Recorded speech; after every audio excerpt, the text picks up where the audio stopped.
राधा कृष्ण की कहानी प्रेम की कहानी है। यह सिर्फ एक कथा नहीं, यह आत्मा का परमात्मा से मिलन है। उनके प्रेम को समझकर आप भी भक्ति के गहरे अर्थ को पा सकते हैं।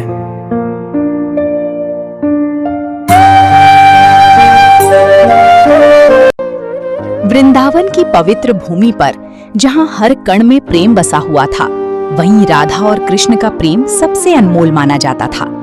उनका रिश्ता शब्दों से नहीं बल्कि दिल की गहराइयों से जुड़ा हुआ था। एक दिन सुबह के समय राधा यमुना नदी के किनारे अकेली बैठी थी। चारों ओर शांति थी, ठंडी हवा बह रही थी, पक्षी मधुर स्वर में गा रहे थे और सूरज की हल्की किरणें पानी पर चमक रही थी। लेकिन राधा का मन शांत नहीं था। उनके दिल में एक अजीब सी बेचैनी थी। उन्हें ऐसा लग रहा था जैसे कृष्ण उनसे दूर होते जा रहे हैं। राधा ने मन ही मन सोचा, क्या श्याम का प्रेम सच में सच्चा है या मैं ही कुछ ज्यादा सोच रही हूँ। इसी सोच में डूबी हुई राधा की आंखें नम हो गईं। उसी समय दूर से बांसुरी की मधुर धुन सुनाई दी। ये धुन किसी और की नहीं बल्कि कृष्ण की थी। उनकी मुरली की आवाज सुनकर पूरा वृंदावन जैसे थम सा गया। हर कोई उस धुन में खो गया। लेकिन आज राधा का मन उस धुन से भी शांत नहीं हुआ। कुछ ही देर में कृष्ण वहां आ पहुंचे। उन्होंने राधा को देखा। उनकी आंखों में नमी थी और चेहरे पर उदासी। कृष्ण धीरे से मुस्कुराए और बोले, राधी, तुम इतनी उदास क्यों हो? तुम्हारी मुस्कान कहाँ खो गई? राधा ने कृष्ण की ओर देखा। उनकी आंखों में सवाल थे।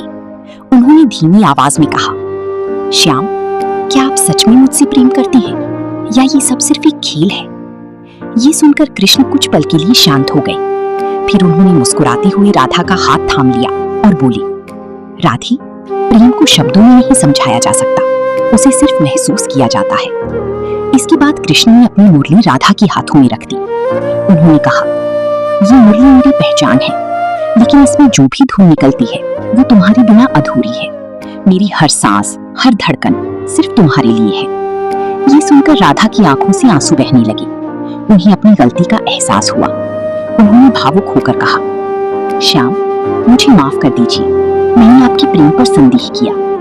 कृष्ण ने मुस्कुराते हुए कहा, राधे, जहाँ सच्चा प्रेम होता है वहाँ सवाल नहीं होते, वहाँ सिर्फ विश्वास होता है। उस दिन के बाद राधा ने कभी भी कृष्ण के प्रेम पर संदेह नहीं किया। वृंदावन की हवाओं में फिर से वही मधुरता लौट आई। हर ओर प्रेम, शांति और भक्ति का माहौल फैल गया। और कहते हैं कि आज भी जब कोई सच्चे दिल से राधे कृष्ण का नाम लेता है तो उनका प्रेम हर दिल में जीवित हो उठता है।